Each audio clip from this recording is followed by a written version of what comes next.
خواجہ صاحب نے خط لکھے ہیں کچھ 8 خط میں نے خواجہ صاحب کے پڑھے ہیں جو خواجہ قطب الدین بختیار کاکی کے نام ہے.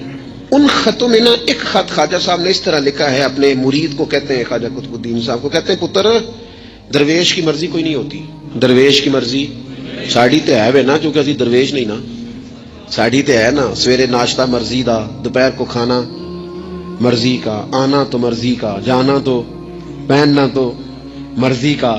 میرے صاحب کے پاس ایک شخص نے آ کے کہا حضور جو میں چاہتا ہوں وہ ہوتا نہیں. تو حضرت صاحب فرمانے لگے یہ تو خدائی دعویٰ ہے، جو چاہے ہو جائے یہ تو اللہ کی شان ہے. اتنی بڑی بات تو نے کر دی کہ جو چاہتا ہوں ہوتا نہیں، یہ تو رب کی شان ہے کہ رب جو چاہتا ہے وہ، تو بندہ ہے، تو اتنی بڑی بات کیوں کر رہا ہے. خواجہ معین الدین چشتی رحمت اللہ علیہ خواجہ قطب صاحب کو خط لکھتے ہیں اور فرماتے ہیں پتر درویش کی مرضی نہیں ہوتی. حضور کیا مانا؟ تو فرمانے لگے درویش کی وہی مرضی ہوتی ہے جو اس کے رب کی مرضی ہوتی ہے. ہم جب خود مذہب پہ عمل کریں گے تو لوگوں کو اندازہ ہوگا کہ مذہب عمل کے قابل ہے، دین عمل کے، لیکن خود تو عمل کر ہی نہیں رہے. ہر موقع پر برادری سامنے، ہر موقع پر رسم و رواج سامنے، تو دوسروں پر دین کیسے نافذ ہوگا؟ تو کہیں سے شروع کریں. دوسری بات یہ ہے کہ اشاعت علم بڑا ضروری ہے. دین کی جو بنیادی اور ضروری تعلیمات ہیں، دیکھیں کسی شخص کو کی روزی روٹی ٹھیک کر دینا بھی بڑی بات ہے، لیکن اس کو علمی طور پر مضبوط کر دینا، اس کو اللہ والا کر دینا، اس کا توکل مضبوط کر دینا، اس کے مزاج میں صبر پیدا کر دینا، حوصلہ پیدا کر دینا، خودداری پیدا کر دینا، عزت نفس اس کی طبیعت میں ڈال دینا، یہ اس کی جو خدمت ہے نا، یہ والی، یہ بہت بڑی خدمت ہے کہ آپ نے کسی بندے کو اخلاقی طور پر دینی، روحانی اور مذہبی مزاج دے دیا. رسول اللہ صلی اللہ تعالی علیہ وسلم کے زمانے میں صحابوں کے پاس کروڑوں اربوں خربوں روپے نہیں آئے تھے. ان کے پاس کیا آیا تھا؟ خلق محمدی کا رنگ آیا تھا ان میں صلی اللہ تعالی علیہ وسلم. اس کو سیکھنے، سمجھنے اور عمل کرنے کی عادت. لوگوں میں پیغام دین اور اشاعت علم یہ بڑا ضروری کام ہے، اور انسان ساری زندگی سیکھے. ابھی بھی قرآن مجید اللہ کے فضل سے کئی دفعہ موقع ملا اس کو ترجمے تفسیر کے ساتھ، مختلف تفاسیر کے ساتھ سارا دیکھنے کا، لیکن ابھی بھی بعض اوقات پڑھتے ہیں تو کچھ آیتوں کا نیا معنی سمجھ میں آتا ہے. کئی دفعہ پڑھنے پر چیز نہیں کھلتی اور دوبارہ پڑھی ہے تو کھل گئی ہے. حضور علیہ السلام نے فرمایا میرا قرآن کبھی پرانا نہیں ہوگا، جب بھی پڑھو گے تازہ ہی مزہ دے گا. ایک تو مزاج علمی بنائے، دوسری بات یہ ہے کہ ڈلیور کرنے کا مزاج ہو، دینے کا مزاج ہو. امت مسلمہ دیتی ہے، یہ کشکول طلب دراز نہیں کرتی.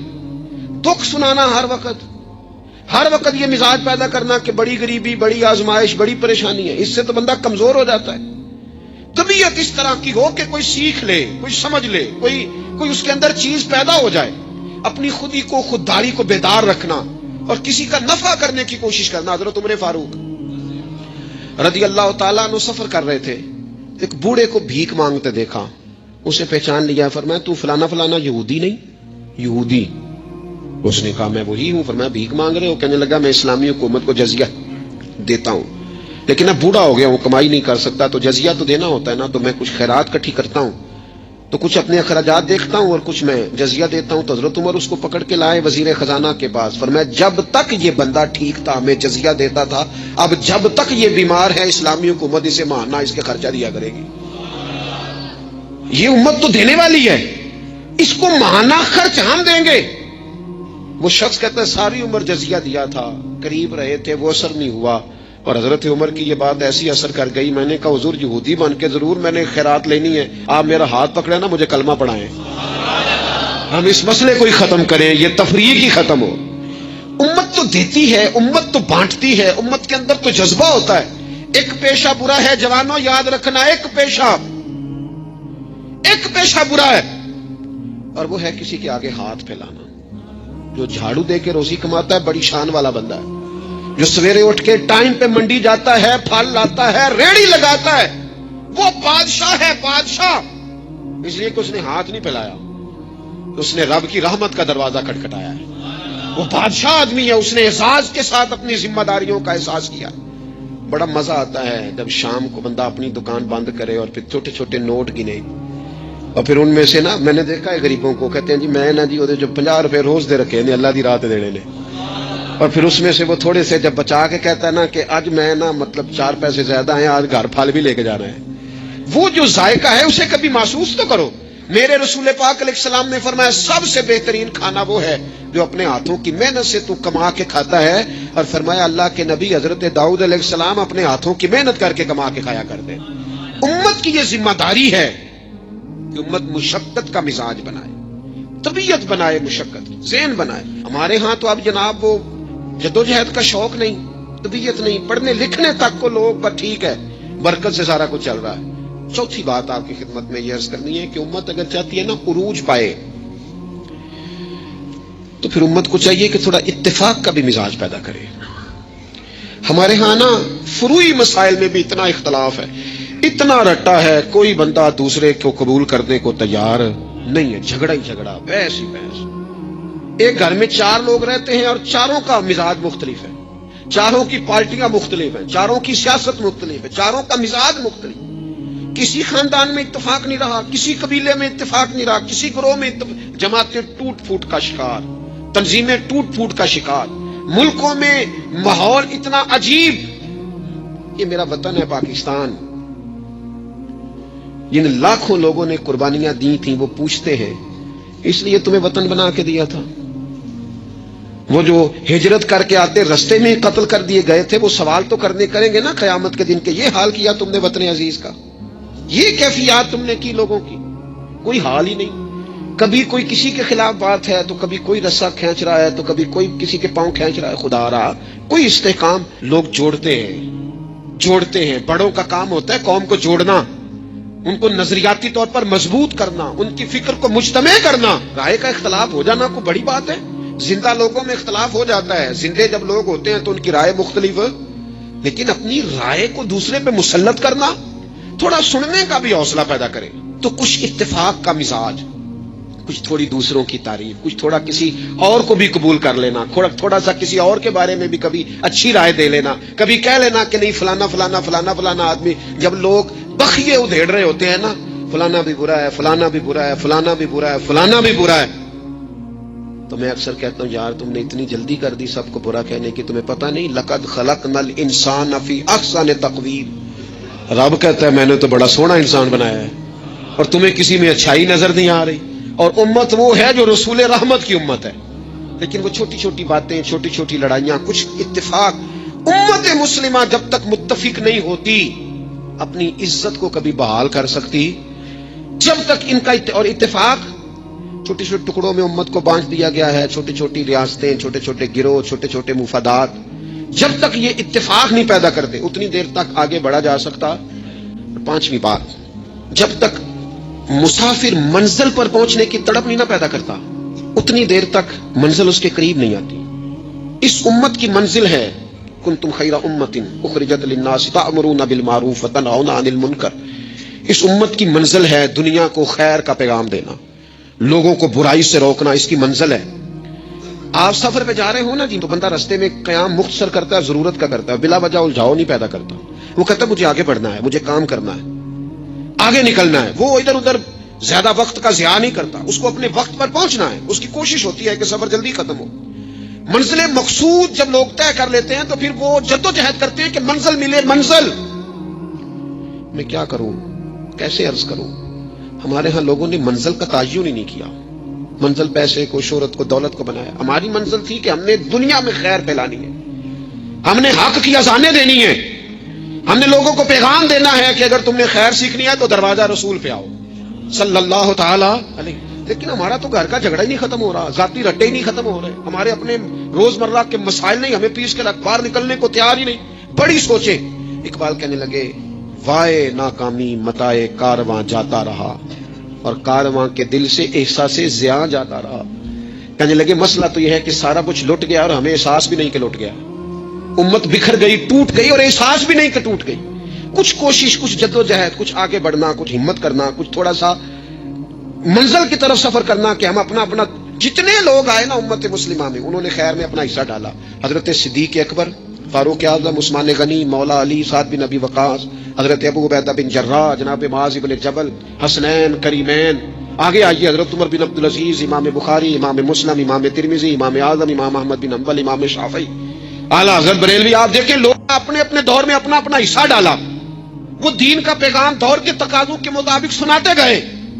اگر وہ پیغام بغداد آیا تو غوث پاک نے ممبر سجا لیا، اگر وہ پیغام اجمیر آیا تو خواجہ معین الدین نے ممبر سجا لیا، اگر وہ پیغام پاک پتن آیا تو بابا فرید ممبر پہ بیٹھ گئے، دنیا کو اللہ اللہ سکھا دی، اگر وہ پیغام لاہور آیا تو سید حجویر مخدوم امم، گنج بخش فیض عالم، مظہر نور خدا، ناکسارا پیر کامل کامل آرا، رہنما وہ اذانیں دیتے رہے، اپنے اپنے حصے کی ڈیوٹی کرتے رہے۔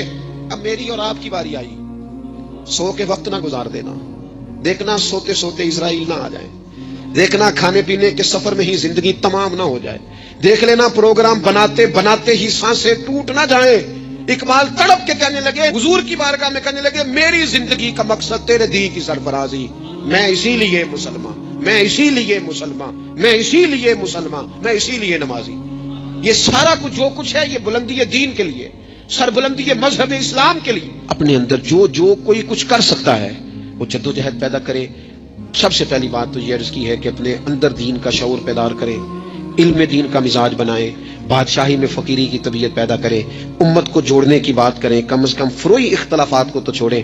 اور پانچویں بات یہ ہے کہ جو کوئی کچھ کر سکتا ہے وہ کرے، آگے بڑھے۔ ایک بندے کو نمازی بنا سکتا ہے تو اسے بنائے، ایک کو قرآن مجید کی تعلیم کے قریب کر سکتا ہے تو کرے، لوگوں کو بتائے کہ یہ گناہ، یہ میل کچیل، یہ مومن کی شان ہی نہیں، مومن کا کردار، اس کی عظمت اس کے نام سے واضح ہے۔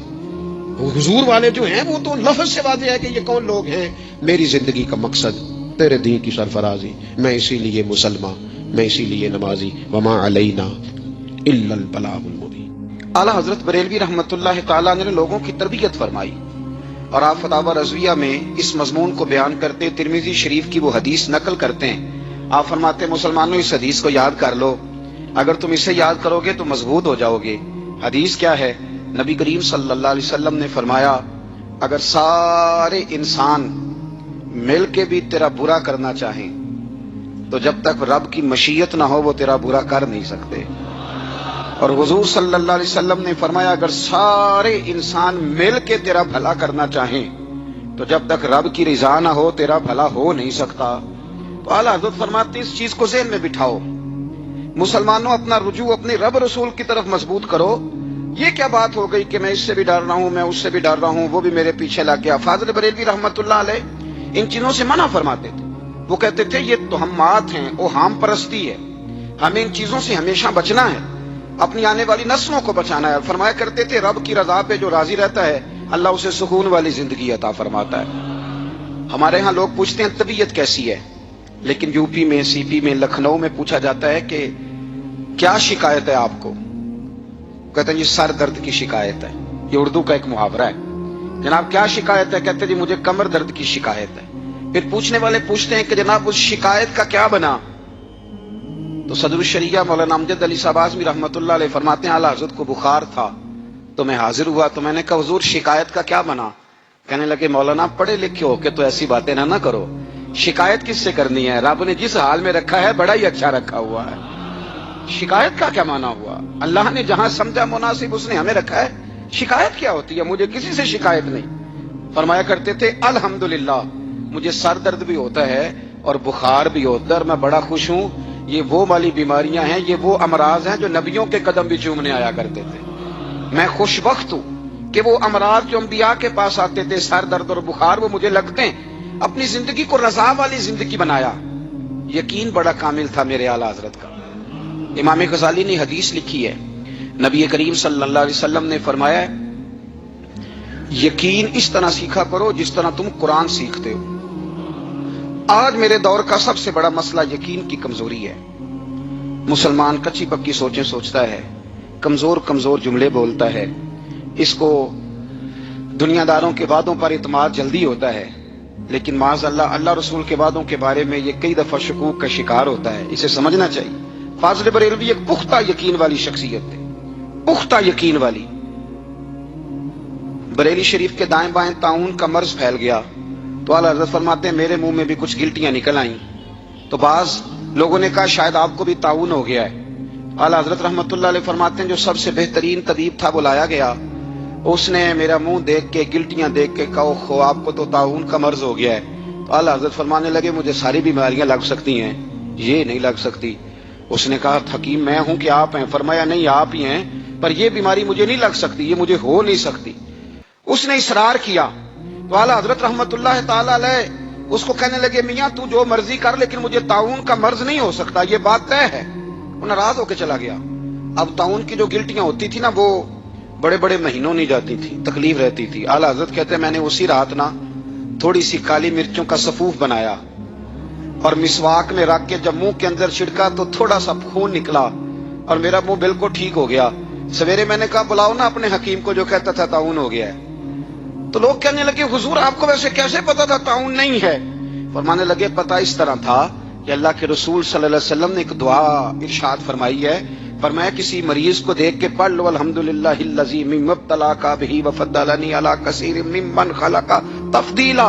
حضور نے فرمایا کسی بیمار کو دیکھ کے، مصیبت والے کو دیکھ کے یہ دعا پڑھو، تم اس مصیبت میں شکار نہیں ہوں گے. فرمانے لگے میں نے طاعون کے مریض کو دیکھ کے دعا پڑھ لی تھی. تارے ٹوٹ سکتے ہیں، چاند گر سکتا ہے، سورج اپنی جگہ چھوڑ سکتا ہے، پر مدینے والے محبوب کی بات غلط نہیں ہو سکتی. یہ میرا یقین کامل ہے. ساڈے نبی دی زبان، ساڈے واسطے قرآن. یہ بات غلط ہو سکتی؟ مضبوط یقین فاضل بریلوی کا، مضبوط نظریات. اعلیٰ حضرت رحمت اللہ تعالی علیہ سے کسی نے کہا کس طرح کے مومن ہیں، کس طرح کے مومن ہیں؟ تو اعلیٰ حضرت فرمانے لگے میرا دل چیرو، اس کو کھولو، ایک طرف لا الہ الا اللہ لکھا ہوگا، دوسری جانب محمد رسول اللہ لکھا ہوگا. کھول کے دیکھ لو. ایک تو یقین کی. پھر دوسری بات، خشک لوگوں کو زندگی گزارنے کا مزہ کوئی نہیں آتا. زندگی گزارنے کا مزہ اسے آتا ہے جسے کسی سے پیار ہو جاتا ہے.